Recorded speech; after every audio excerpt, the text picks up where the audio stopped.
예, 모압에 대한 심판의 내용이 48장 전체에서 길게 주어지고 있습니다. 그리고 이 나라가 왜 심판받아야 하는지 그 이유를 제시해 줍니다. 첫째, 그들이 심판받을 이유는 여호와께 대하여 교만하기 때문입니다. 모압도 하나님의 창조물입니다. 이 나라의 백성들도 그분의 백성들입니다. 마찬가지로 지금 우리 주변에서 믿지 않는 사람들도 하나님의 백성들입니다. 믿지 않는 나라도 하나님은 사랑하고 계심을 우리는 잊어서는 안 되겠습니다.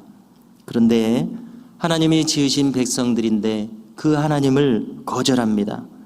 자, 이것을 당하시는 하나님을 생각해 보십시오.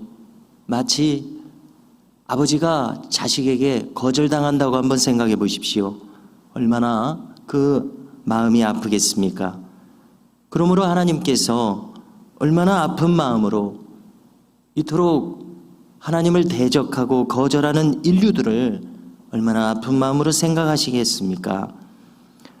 모압이 심판받을 대표적인 이유가 하나님께 대한 교만함이라면은 다른 모든 인류도 심판받을 이유가 당연히 똑같을 것입니다.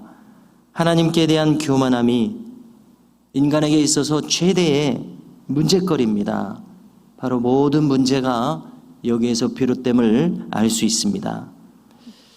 두 번째로 그들이 심판받을 이유는 이스라엘을 조롱하는 마음 때문입니다. 즉 이스라엘이 주전 622년 아수르에게 멸망당하는 것을 조롱했습니다. 또 유다가 바벨론에게 3차에 걸쳐서 침략당합니다. 그것을 조롱했습니다.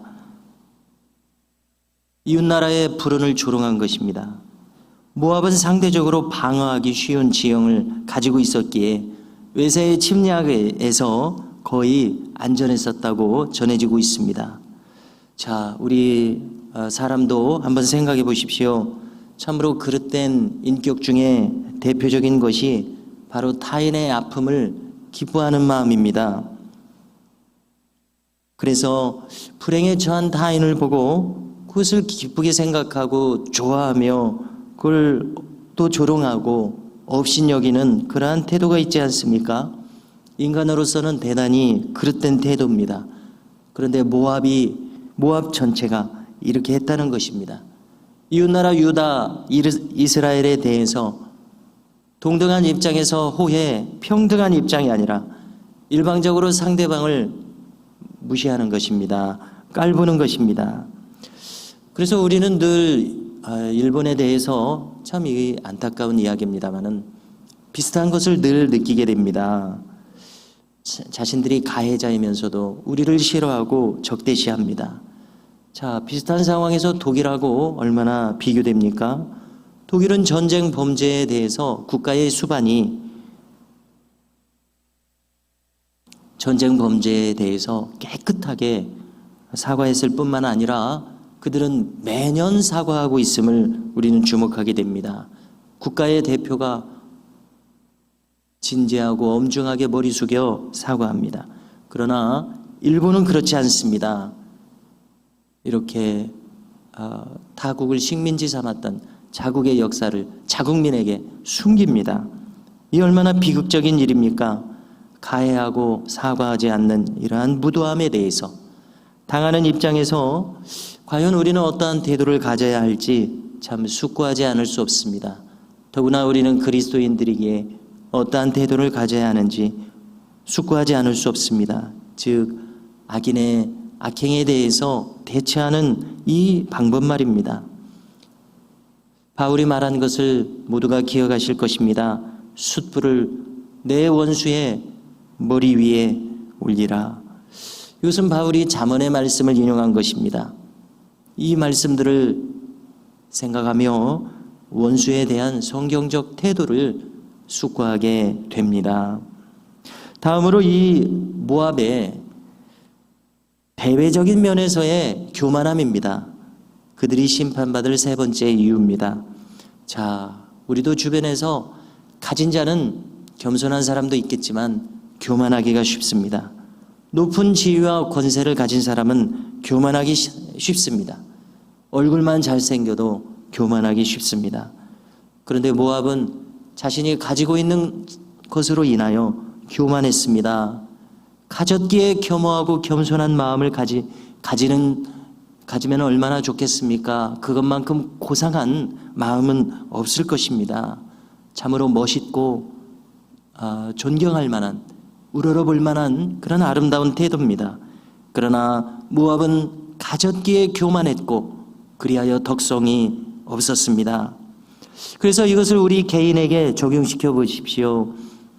내가 무엇을 가졌기에 타인을 업수히 여기는 것만큼 그릇된 마음은 없습니다. 우리는 성경에 입각해서 생각할 때에 내가 가진 것이 그 어떤 무엇이든지 간에 하나님께서 주셨기에 가졌다는 것을 우리는 알아야 할 것입니다. 나의 근본 바탕에서부터 무슨 일이 있었는지 우리는 알아야 될 것입니다. 즉 하나님이 무엇이 되었든지 간에 주셨기에 우리는 그것을 받았고 그것을 가지고 살아가며 또 그것을 가지고 우리 스스로를 이롭게 또 주변을 이롭게 하며 살아가고 있습니다.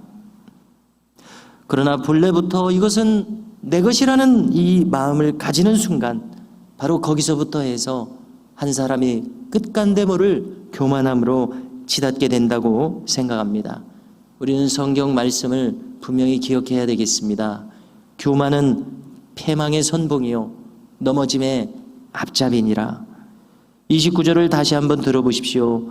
우리가 모압의 교만을 들었나니 심한 교만이라고 표현합니다. 심한 교만, 곧 그의 자고와 오만과 자랑과 그 마음의 거만이로다. 교만함에 대해서 동원할 수 있는 모든 말들을 동원하고 있습니다. 사람의 마음의 높아짐, 또 모압이라는 이 나라의 높아짐, 높은 곳으로 올라갈수록 그 추락은 비참할 것입니다. 모압은 이 천혜의 요새와 같은 방어 조건, 그리고 축적할 수 있었던 많은 부, 또 여기서 오는 자랑거리들, 이 모든 것을 가졌기에 그 마음이 교만함으로 치달았다고 오늘 성경은 거듭 말씀해 줍니다. 그런데 하나님은 31절에서 보니까 이러한 모압에 대해서 하나님은 우신다고 표현하고 있습니다. 모압을 보고 우십니다. 그렇습니다. 이것이 바로 하나님의 마음입니다. 모압도 하나님이 지으신 나라요 백성들이기에 우십니다. 하나님의 아픈 마음이 충분히 짐작되는 표현입니다. 여기서 우리는 하나님은 심판을 하십니다. 그러나 불가피하기에 하시는 심판이지 심판을 좋아하시게 하시는 심판이 아님을 알아야 하겠습니다. 또한 우리가 알아야 할 것은 심판과 징계는 이 관계에 종말을 구하는 것이 아니라 이렇게 해서라도 그가 다시 돌이켜 회복하기를 바라기 때문에 가하시는 것임을 우리는 알아야 되겠습니다. 성도 여러분, 오늘 말씀을 통해서 오늘 우리는 다시 한번 마음의 교만을 멀리하고 경계해야 할 것을 생각하게 됩니다. 그리고 오직 그리스도인의 마음은 그 마음의 겸손함에서 확인된다는 것을 다시 상기해야 할 것입니다.